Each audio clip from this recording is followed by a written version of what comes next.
अगर चुनाव लड़ना है तो सामने सामने लड़ो ना, हम मना नहीं कर रहे। आप अपने लड़के को एक कार्यशील बनाइए। मेरे बच्चे के लिए गंदी गंदी गालियाँ दे रहे। इनकी माँ बहनें हैं कि नहीं है? ये माँ से पेट से जन्म लिए है क्या?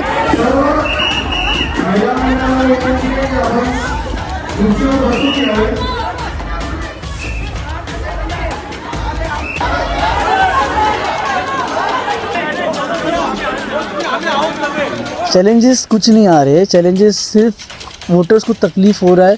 तो इसका दिक्कत एज अ लोक प्रतिनिधि हमें भी होता है कि वोटर्स को दिक्कत, तो वोटर्स तो हमारे पास ही अपील करेंगे। अभी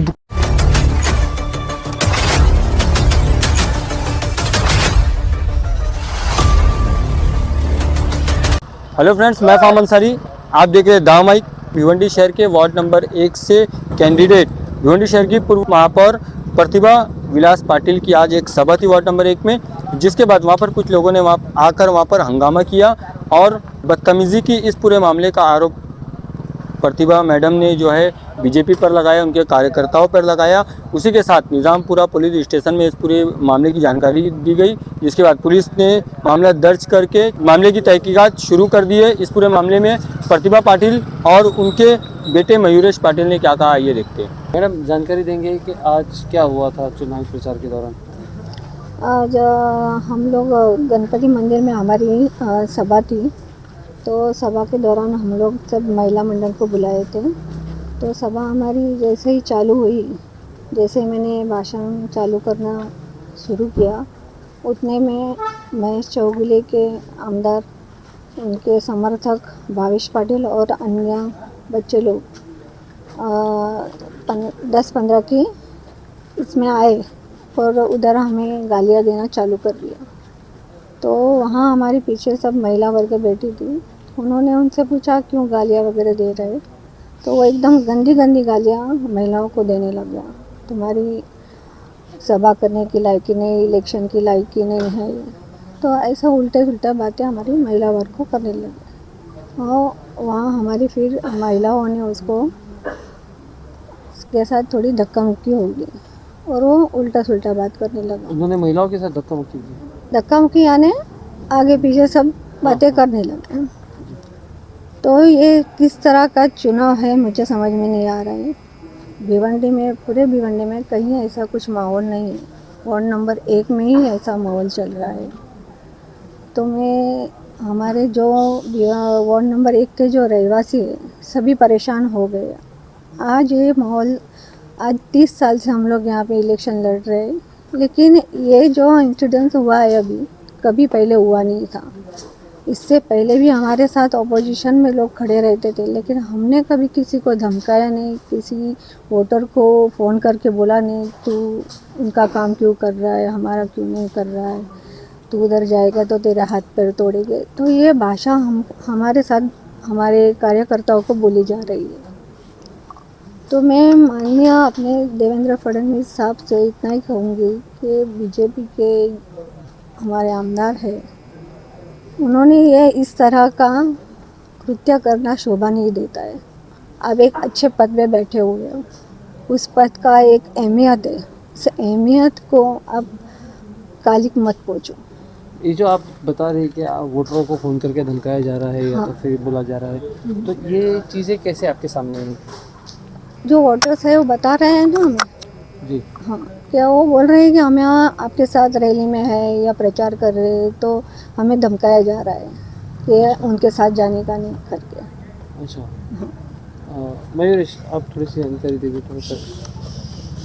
ठीक, थोड़ी जानकारी देंगे कि किस तरह आप चुनाव प्रचार के दौरान ये सारी चीज़ें हुई और अब आज पुलिस स्टेशन में आए। यहाँ पर मैडम सब कह ही दिया है कि क्या क्या हो रहा है।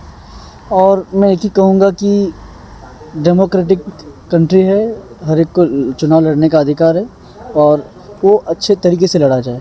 मैं इलेक्शन कमीशन से यही विनती करूँगा, आरओ साहब जो सानप साहब है उनसे यही विनती करूँगा कि आपके पास बहुत पावर है इस चीज़ों को लेकर कि जो चीज़ें एरिया में हो रही है, दंगा मस्ती, वोटर्स को धमकी देना, फिर कार्यकर्ताओं को धमकी देना एंड वोट नहीं करने देंगे, यहाँ तक की भी बातें हो रही है किसी को बिल्डिंग में घुसने नहीं देंगे या किसी महिला को बिल्डिंग के बाहर भी आने देंगे नहीं वोटिंग के दिन, यहाँ तक की भी बातें चल रही है। और एक बात ज़रूर बताना चाहूँगा कि माहौल इतना गर्म हो चुका है, तो ये बात सामने आनी ज़रूरी है कि आने वाले दिनों में बीजेपी पार्टी वार्ड नंबर 1 में बोगस वोटिंग का भी बहुत बड़ा एक क्या बोलते हैं षड्यंत्र रची है, और उसकी इन्फॉर्मेशन तो हमें है, उस पर कोई दो राय नहीं। और ये आने वाले दिनों में चीज़ें सामने आ सकती है और आएगी। इसलिए विनती करूँगा सभी से कि बोगस वोट अगर आया तो हम लोग तो तैयार है ही, इसलिए डेमोक्रेटिक प्रोसेस में काम होना चाहिए, और जो वो जीते चुनाव या हम जीते वो पब्लिक तय करेगी। और धमकाना बंद कीजिए, मैं यही विनती करूँगा। और हमारे सपना भोईर मैडम है, इन्होंने FIR दाखिल की है, ये भी बात जानकारी देना चाहता हूँ राइटिंग का। और क्या धाराएं लगी है उसमें? धाराएँ BNS की धाराएँ लगे हैं उसके अंदर, हाँ। 223 है, और अन्य सेक्शन और एक रिप्रेजेंटेशन ऑफ पीपल एक्ट का भी धाराएँ लगी है उसके अंदर, जिसमें आचार संहिता भंग का कानून जो है आचार संहिता भंग हुआ है। और मेन तो राइटिंग की बात है। अच्छा, जिस तरह आपने बताया कि ये आमदार के आदमी थे, तो वो कैसे कंफर्म हुआ कि उनके ही लोग थे? बीजेपी का पद है, राइट। भावेश सुनील पाटिल के बाद मुझे मालूम नहीं कौन सा पद है, उत्तर मंडल, हाँ कुछ तो उत्तर मंडल अध्यक्ष है वो भावेश पाटिल खुद।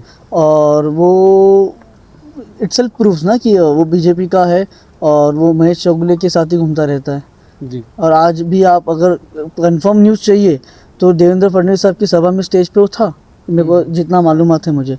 हाँ, तो अब बता रही कि किस तरह से आप ये चुनाव को देख रहे हैं, मतलब आपने तो अपील की है कि फेयर चुनाव होना, फेयर इलेक्शन होना चाहिए, तो क्या क्या चैलेंजेस जो है अब आपके सामने और आ रही है, चुनौती क्या क्या आ रही है? चैलेंजेस कुछ नहीं आ रहे, चैलेंजेस सिर्फ वोटर्स को तकलीफ हो रहा है, तो इसका दिक्कत एज ए लोक प्रतिनिधि हमें भी होता है कि वोटर्स को दिक्कत, तो वोटर्स तो हमारे पास ही अपील करेंगे, अभी दिक्कतें हो रही है। यही चैलेंज है कि वोटर्स को कैसे हम कंट्रोल करें इस चीज़ों को लेकर, and we are very confident about it कि हम लोग वोटर्स को कंट्रोल करें इस चीज़ों को लेकर।